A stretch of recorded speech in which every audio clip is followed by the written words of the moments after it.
All right, let's do something a little different today. We're going to be paranormal investigators. And our mission, if you choose to accept it, is to take apart two absolutely terrifying Indian ghost stories. But we're not just here for the jump scares. No, we want to get under the hood, uncover the mechanics of what makes a haunting tick. We're talking about the locations, the origins, and maybe most importantly, the hidden rules that they all seem to follow. So let's dive in. So let me ask you this. Do ghosts have rules? I know, it sounds kind of weird, right? We usually think of hauntings as, well, just pure chaos. These unpredictable forces that just do whatever they want. But what if that's not the case? What if the scariest hauntings, the ones that really stick with you, actually run on a strict set of principles? Almost like a rule book for the dead. That's the big question we're tackling today.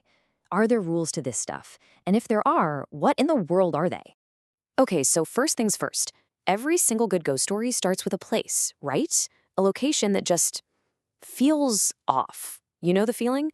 A place where the line between our world and whatever's next feels super thin.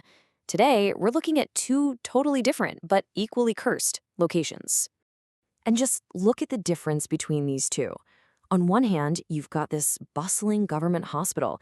I mean, it's a place of healing during the day, but the second that clock hits 7 p.m., it turns into a total death trap. Then you've got this lonely highway. This isn't a road that just gets a little spooky at night. No, this is a path that only leads to a bad end once the sun goes down. So you see, one's a cursed space, the other is a cursed journey. But trust me, both end in absolute horror. So where do these things even come from? A spirit doesn't just wake up one day and decide, hey, I'm gonna be evil.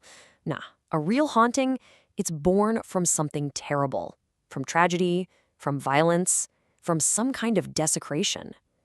So how did these two curses get started?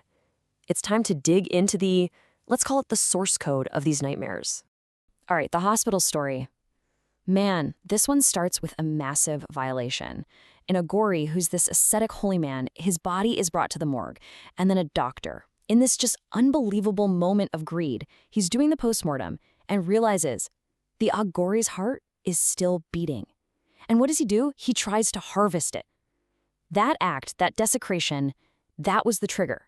The Agori's spirit woke up, but it wasn't a holy man anymore. It was a purely vengeful entity that killed the doctor on the spot and cursed that entire hospital for good. Now, the highway haunting is a whole different beast. It's not really about one single entity. It's more like an event that's trapped in time. Paranormal researchers have a name for this. They call it a death loop.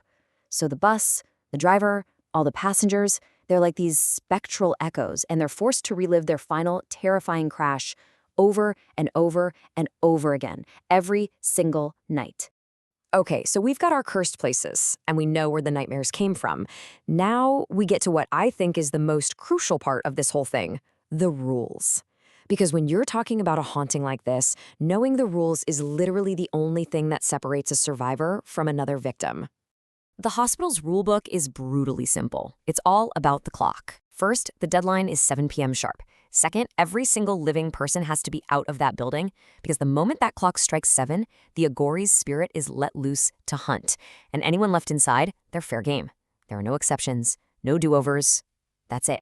The highway, though, its rule is way more insidious. You can't just watch a clock to stay safe. On this road, the rule is the bus itself. See, once you get on board, you're not really a passenger anymore. You're a participant in a tragedy that's on repeat. The bus isn't just haunted. The bus is the haunting, and it's doomed to take that final, fatal ride forever. But of course, rules are pretty meaningless until someone comes along and breaks them. So now, let's meet the people who, just through sheer bad luck and not knowing any better, stumbled right into these supernatural traps and ended up paying the ultimate price. And this is where the ordinary world just crashes right into the supernatural. You've got Manu and Mamta. They get into a car accident, so what do? The most logical thing in the world? They go to the nearest hospital. They have no idea about the 7 p.m. curfew. Then there's Shailesh. He's just stranded after an office party, and he flags down the only bus he can find on this deserted road. Just two completely normal problems, right? But both of them lead to these absolutely extraordinary, horrific fates. So what happened to Manu and Mamta? Well, The next morning, the hospital staff walked in and made a horrifying discovery. They found Manu on the floor of the morgue, and his wife, Mamta, she was hanging from the ceiling fan. They broke the rule, and the Agori spirit came for them. But wait, here's where the two stories really split. The hospital is, well, it's absolute. It's final. But the death bus, it actually has a known survivor, Shailesh. Just as the bus was reliving its crash, heading straight for the cliff, he somehow managed to jump out. He broke the cycle, at least for himself. He is the one person known to have gotten on that bus and lived to talk about it. And that brings up a really interesting question, doesn't it? Is one of these curses actually more survivable than the other? So you gotta ask, why are these things still going on, right? Why hasn't someone just, cleansed the hospital or figured out a way to stop that bus?